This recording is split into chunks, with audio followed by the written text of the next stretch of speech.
In September 1931, the Japanese struck. Collision at Mukden. City occupied by Japanese.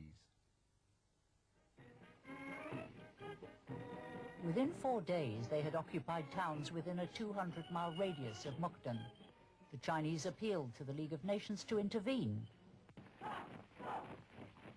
The League asked the Japanese to withdraw, but they weren't interested in any arbitration. Japan's bombshell for the League.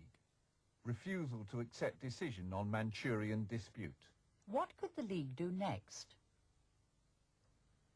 With no America in the League, the attitude of the British government to the dispute was critical. But it was a bad time for Britain. In August 1931, the Labour government had collapsed and was replaced by a national government led by Ramsay MacDonald. The country was in economic crisis. In August 1930, unemployment had reached 2 million as industrial depression grew.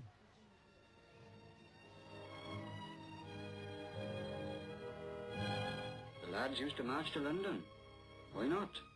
They'd nothing else to do.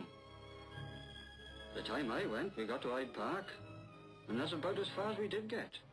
Just 2 weeks after the Japanese invasion of Manchuria, there were violent clashes in London between the police and the unemployed.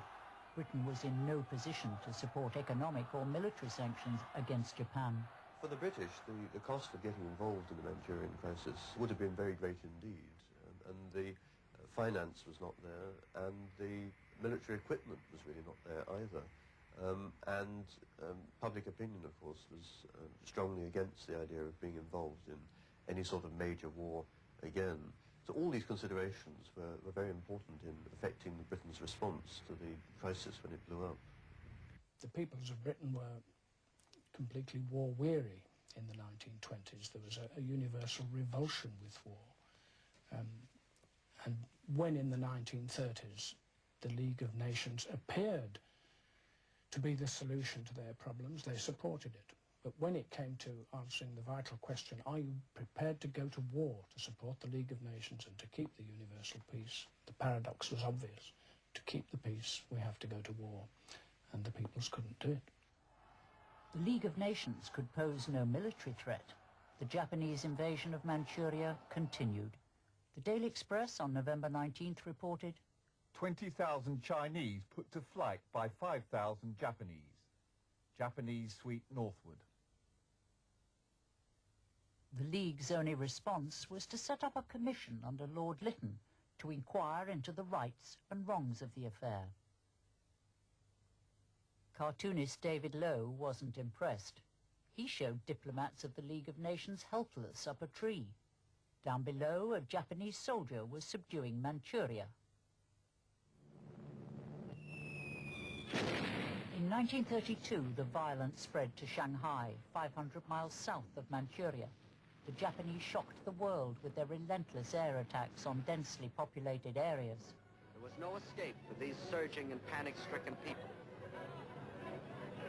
They could only scurry through the narrow streets, pushing and packing themselves into the center of the city, to be trapped, buried alive in the collapse of bombed and burning buildings.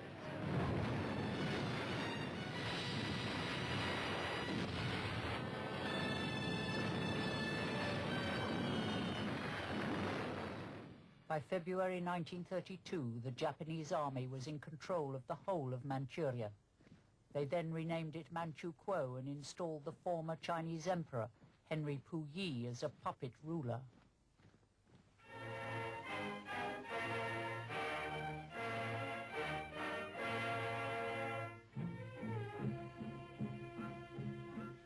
In his bulletproof car, there he goes, from his temporary palace to the enthronement ceremony, on one of the coldest days of the year in bleak Tsingking or Tsengkung.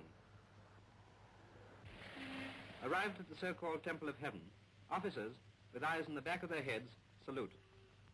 The Chinese cameraman gets just this glimpse of the new Lord of Manchukuo as he proceeds at a leisurely gait to the mysterious enclosure, where he becomes an emperor for the third time.